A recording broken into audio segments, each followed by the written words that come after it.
So I'm Caitlin McElwraith, Student Recruitment and Outreach Coordinator at the Faculty of Medical Sciences at Newcastle University. And I'm joined with my colleague Dr Alison Graham, who's Deputy Lead for Admissions and Recruitment at the Medical School and also our Widening Participation Lead. So today, firstly, I'm just going to talk about a few general considerations that you might want to think about when applying to medical school. I'll talk a bit more about Newcastle University in particular, and then I'll pass on to my colleague Alison, who will talk more about the admissions process for Newcastle, which I'm sure you're very keen to hear about. So some general considerations you might want to take into account when you're applying for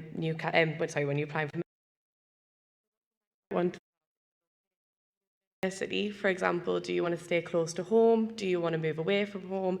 Is there a particular city that you want to live in that have a medical school, and maybe have a look into that? You'll want to look at the selection methods. So, for example, the UCAT, how important is it to this university? Each different medical school will place different importance on the UCAT score, so it's definitely worth looking at that. And the situational judgment band, each university will use it slightly differently maybe.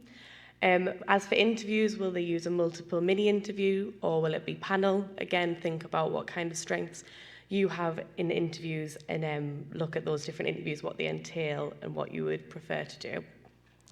Also looking at the places available and how competitive it is for these places. So really, it's definitely worth thinking about your own strengths and then having a look at different medical schools and see which ones place more importance on your strengths.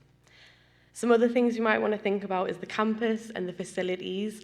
A really good way to view this is by going to an open day. So we do at Newcastle have an open day in this coming Saturday, one in November and a couple in June. But it's definitely worth looking at the different medical schools' websites to see when their open days are, and they might do a virtual one, for example, which may be a bit easier to get to if it's further away, but obviously they are super. It's really good to go to them in-person ones to get a feel for the university and the facilities they have. Looking at the course and seeing the structure of the course, how the teaching is, the different placements you'll be on and where the placements will be. Research, if there's anything in particular that you're interested in, do these universities specialise in this research, for example, and maybe have a look at those universities and again, the location. So in particular, medicine at Newcastle. I've got a handy little map here to show you where Newcastle is in the UK. So we're only about an hour and a half on the train from Edinburgh. We are in England, so it does mean that students at universities in England pay tuition fees. So do check the university website for full details on that. At Newcastle, we are a regional medical school, so what this means is that you may be on placements in the Teesside area, for example, which is south of Newcastle. You may be put on placements in Berwick, for example, which is on the Scottish borders, or as far west as Cumbria. I would say this is a huge benefit because you're going to be able to experience different aspects of medicine in your degree here. So, for example, you might be put in a inner city medicine at the RVI, which is our hospital in Newcastle.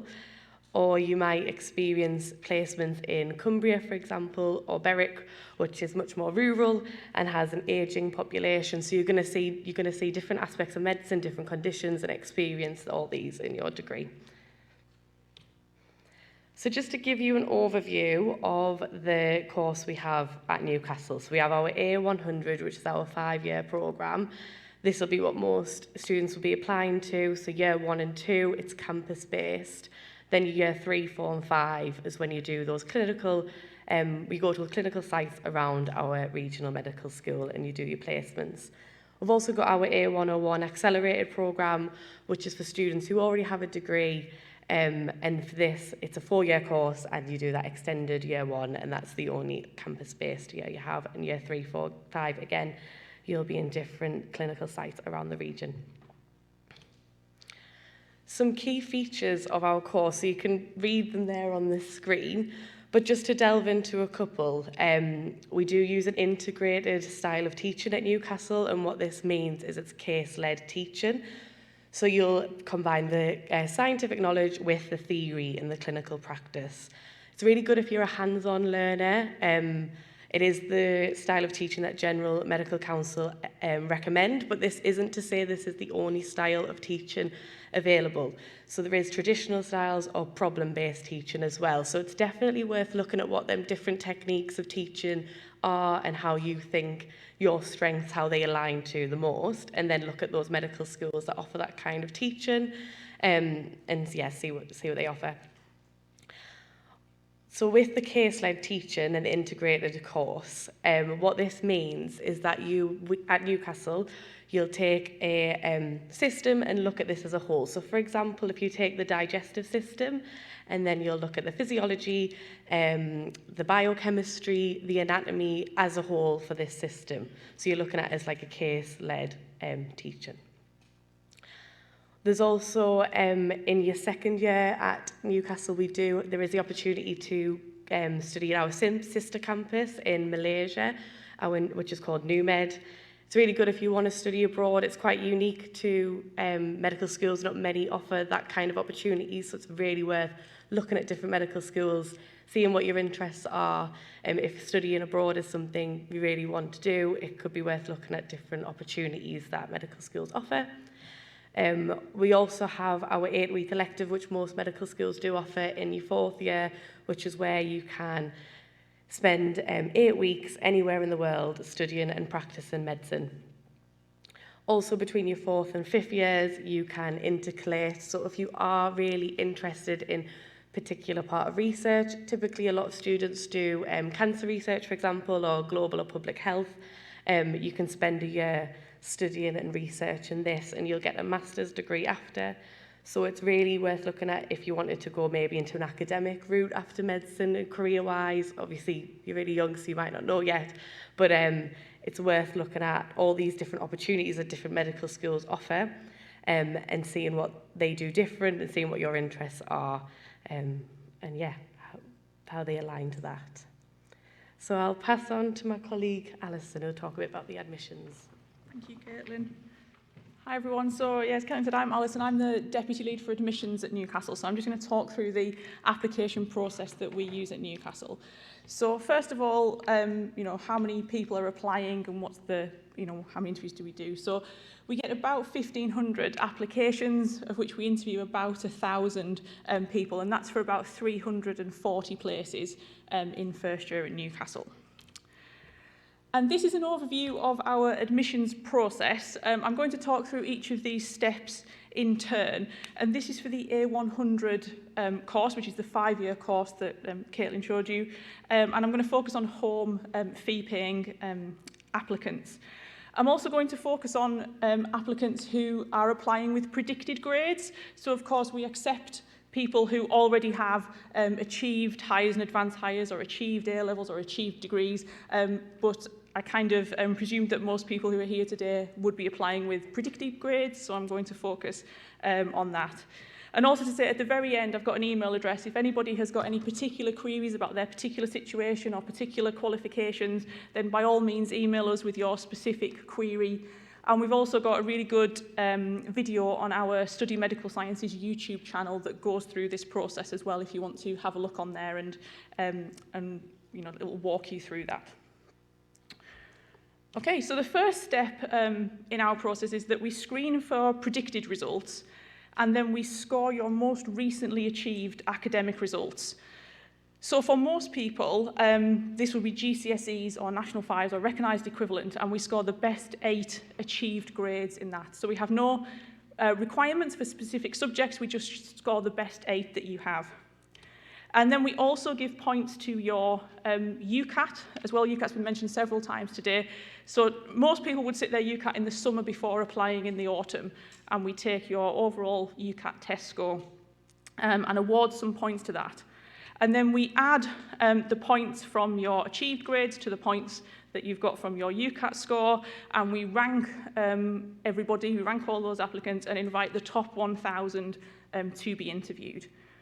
And also to note that we have no requirement for science subjects. So you don't have to have biology, you don't have to have chemistry. Of course, most people do have at least one of these subjects, but you don't have to have them. Okay, so then the next step is the interview. We use multiple mini interviews, which take place in person on campus.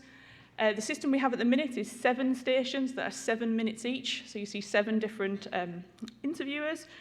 And also at this point, there's an additional score added for your UCAT situational judgment test band. So we heard about this before. So the situational judgment test is one element of the UCAT score, and it's graded in terms of bands rather than points. So you'll get a different number of points whether you've got 1, 2 or 3, and we don't consider band 4 either. So I just wanted to pick up on the interview elements just briefly, because I'm sure some of you are interested in this. So we assess a number of key competencies, which are listed on the right-hand side of this slide, and we ask situational questions about your experiences and behaviours. So, for example, we might ask something like, tell us a time when you've worked in a team, or tell us a time when something's gone wrong and you've had to show resilience. And so we're interested in those kinds of things that you've done in the past and how you've dealt with it. And we have no requirement for clinical work experience. So, of course, it's really important that you understand what being a doctor is about, but we also understand that it's really difficult to get clinical work experience in some situations. So if you can get it, that's brilliant, and this is the point to draw on it, but we have no requirement for it. But we would also like you to draw on other things that you've done, so other types of life experience, other types of work experience, other types of volunteering that you might have done, and also things that have happened at school or college or anything that you've been involved in. We want you to bring those examples here. And the best advice I can give you about interviews is to think about the type of examples that you're going to use. So the types of things that are written on here are the types of things that you will be asked about in lots of different interviews, in lots of different scenarios as well, not just medical school.